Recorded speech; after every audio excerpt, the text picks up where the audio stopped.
Hello everyone, wishing you very warm welcome. कैसे हैं भाई आप सब लोग? जैसा कि स्क्रीन पे देख पा रहे हैं, आज का जो सेशन रहेगा बच्चे, वो रहेगा most important question for the microbiology, जिनका एग्जाम अभी 2023 में आने वाला है। आरयूएचएस यूनिवर्सिटी के जो बच्चे हैं, वो जो मुझे ध्यान से सुन रहे हैं, उन्हीं के लिए ये पेपर पैटर्न है as a guest paper. Most important question जिनको आपको बहुत अच्छा तैयार करना है, और ये क्वेश्चंस ऑलमोस्ट हर साल जो रिपीट होते हैं उन्हीं के रिगार्डिंग रखे गए हैं। और जैसा कि हमेशा से कहता आया हूं कि डिपेंडेंसी नहीं रखनी कि सर यही क्वेश्चन आएंगे, क्या कोई जरूरी नहीं है। बस हाँ, इन क्वेश्चंस को आपको बहुत अच्छा करके जाना है ताकि एक अच्छा स्कोर आप गेन कर पाए। बिना कोई देरी किए हुए सेशन को स्टार्ट करते हैं। Most important question for the microbiology आपकी स्क्रीन के सामने है। BSc nursing part first year के लिए ये सेशन रहेगा। मेन एग्जाम 2023, ये इंपॉर्टेंट बात रहेगी आपके लिए। तो क्वेश्चंस देखिएगा थोड़ा सा, जो कि सबसे इंपॉर्टेंट पिछले साल भी था, इस साल भी है। स्टेनिंग खाली नहीं जा सकता। एसिड फास्ट स्टेनिंग या ग्राम स्टेनिंग में से कोई क्वेश्चन आ सकता है आपके एग्जाम में इस बार, तो आप बेहतर करेंगे। शॉर्ट नोट्स किस पे आएगा माइक्रोबायोलॉजी में? देखा जाए तो ऑटोक्लेव पे अल्टरनेट क्वेश्चंस आते हैं, ऑटोक्लेव आपको अच्छे से तैयार होना चाहिए। लाइव एंड किल वैक्सीन क्या होती है ये भी पता हो। Active and passive immunity question immunization पे आता है, इम्यूनिटी पे क्वेश्चन आता ही आता है। इम्यूनिटी पे क्वेश्चन एनाटॉमी एंड फिजियो में भी आता है, तो वो माइक्रो में आ जाए चाहे वो एनाटॉमी फिजियो में आ जाए, वो एक ही बात है। एलाइजा टेस्ट, वीडीआरएल टेस्ट, ये दोनों ही टेस्ट आपको जब आप चैनल के अंदर देखेंगे ध्यान से, तो डेफिनेटली आपको पूरा एक सीक्वेंस के अंदर एलाइजा टेस्ट करवाया हुआ मिलेगा इसी चैनल पे, एनाटॉमी वाले गुरुजी चैनल पे। मेथड ऑफ डिसइंफेक्शन, ये भी आपको बेहतर करना है, क्वेश्चन ये आता है रिपीटेशन में। Widal test, malaria, dengue, TB और एचआईवी, किसी भी तरीके का कोई भी क्वेश्चन इन पे बन सकता है माइक्रोबायोलॉजी में, तो ये आप बिल्कुल भी खाली नहीं छोड़ के आएंगे। मलेरिया पे पूरा डिस्कशन आपको करना होगा, मलेरिया का पूरा साइकिल पढ़ना होगा, मलेरिया की अलग अलग स्पीशीज पे भी ध्यान देना होगा। स्टैंडर्ड सेफ्टी मेजर, एसएसएम पे क्वेश्चन पीछे आए हुए भी हैं, इस साल आने की पूरी संभावना है बच्चे। डिसइंफेक्टेंट, ये भी बन सकता है माइक्रोबायोलॉजी के अंदर।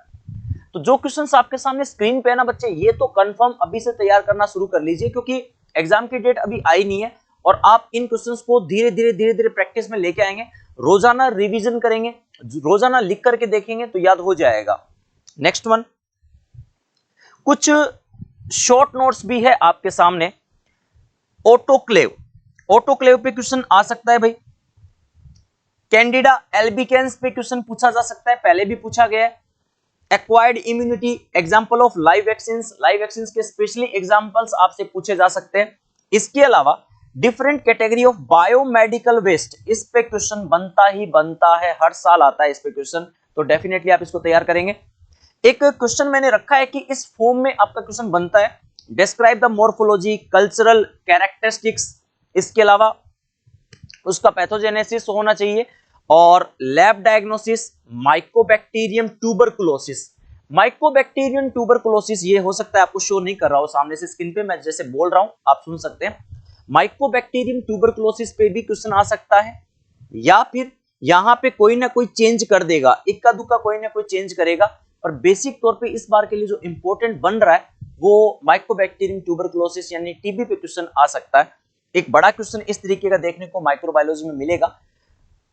Next one, immunity and immunization schedule, ये तो बच्चे को पता होना ही चाहिए, क्योंकि जब आप माइक्रोबायोलॉजी पढ़ रहे हैं और आपको इम्यूनिटी के बारे में नहीं पता, तो इसका मतलब कि आपने माइक्रोबायोलॉजी अच्छे से नहीं पढ़ी है।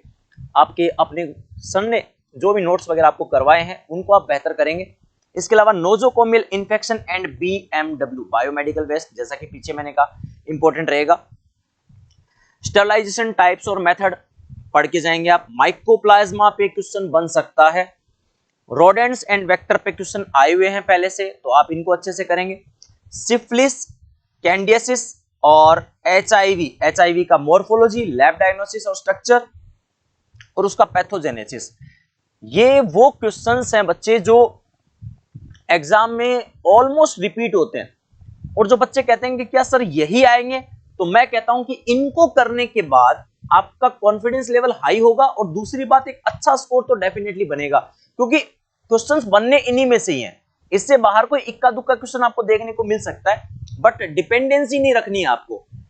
अगर आप माइक्रोबायोलॉजी अभी से पढ़ना स्टार्ट कर रहे हैं तो पहले इन क्वेश्चंस को अच्छे से पढ़ लें, फिर आप अपने पूरे कोर्स को पूरा अच्छे से तैयार कर सकते हैं। टाइम है अभी आपके पास, एग्जाम की डेट शीट नहीं आई है, एग्जाम फॉर्म जरूर आ गए हैं आरयूएचएस 2023 के बच्चों के लिए। नेक्स्ट वन, ये तो क्वेश्चंस आपको करने ही करने। कई बार एक्स्ट्रा में क्वेश्चंस बन सकता है, जैसे इस बार के लिए मान लीजिए कि कोई कोविड पे क्वेश्चन आ जाए तो हल्का फुल्का कोई कोविड के बारे में नॉलेज आपको होना चाहिए। कोविड-19 पे क्वेश्चन कोई भी बन सकता है, कोरोना वायरस पे क्वेश्चन बन सकता है, नो डाउट सिलेबस में नहीं है, बट कई बार ऐसे क्वेश्चन आ जाते हैं। जैसे बैक्टीरिया की सेल वॉल पे क्वेश्चन आ गया, तो भाई बैक्टीरियल सेल वॉल ये तो एक जनरल क्वेश्चन है ना, इंपॉर्टेंट नहीं माना जा सकता, ये तो नॉर्मली भी डाल देगा एग्जाम में। या फिर आपसे डीएनए आरएनए की स्ट्रक्चर पूछी जा सकती है, ये एक कॉमन क्वेश्चन बन सकता है, ये आपको पता होना चाहिए। प्रोकैरियोट एंड यूकैरियोट में डिफरेंस पता होना चाहिए, ये बेसिक्स होते हैं माइक्रोबायोलॉजी के जो आपको हर हाल में आने चाहिए। तो बच्चे ये आज का सेशन था जिसमें कुछ इंपॉर्टेंट क्वेश्चंस मैंने आपके सामने रखे हैं। ये वाली स्लाइड बहुत अच्छे से देख करके जाएंगे जिसके अंदर इंपॉर्टेंट बातें लिखी गई है। इसके अलावा ये क्वेश्चंस अगर आप अभी से माइक्रो पढ़ना स्टार्ट कर रहे हैं तो ये क्वेश्चंस पहले कर लीजिए आप, ताकि आपको ये लगने लग जाए कि हाँ माइक्रो में हमने एक अच्छा खासा काम कर लिया है। इसके बियॉन्ड अगर कुछ अदर आता है तो उसकी तैयारी भी आप साथ में रख सकते हैं। हमेशा की तरह कहता हूं, डिपेंडेंसी नहीं रखनी है, पर हाँ अच्छा क्वेश्चन करके आना है। इन क्वेश्चन को सभी को पढ़ के जाना है, कोई भी स्किप नहीं करके जाना। मोस्ट इंपॉर्टेंट बात, कॉपी के अंदर कोई भी क्वेश्चन का आंसर खाली नहीं छोड़ के आना, हर क्वेश्चन को अटेम्प्ट करना ही करना है। अगर आपने क्वेश्चन को अटेम्प्ट करा है तो एक अच्छा स्कोर आपको देखने को मिल सकता है। जब आपने अटेम्प्ट ही नहीं करा तो एग्जामिनर फिर नंबर नहीं देगा, बड़ी प्रॉब्लम हो जाती है। 2-2 3-3 नंबर से भी बच्चों के बैक लग जाती है। माइक्रोबायोलॉजी के अंदर बैक लगने की संभावना ज्यादा रहती है क्योंकि लिख नहीं पाते हैं बच्चे, तो बड़ी मुश्किल रहती है। तो अभी से तैयारी स्टार्ट कर दें। All the best. एग्जाम की डेट आई नहीं है, इस पूरे वीडियो को देखने के बाद आप अच्छे से आज शाम से ही या कल से ही स्टार्ट कर सकते हैं। Take care to all, stay connect, stay learning, जुड़े रहिए, बने रहिए और दोस्तों के अंदर जरूर शेयर कीजिएगा। All the best.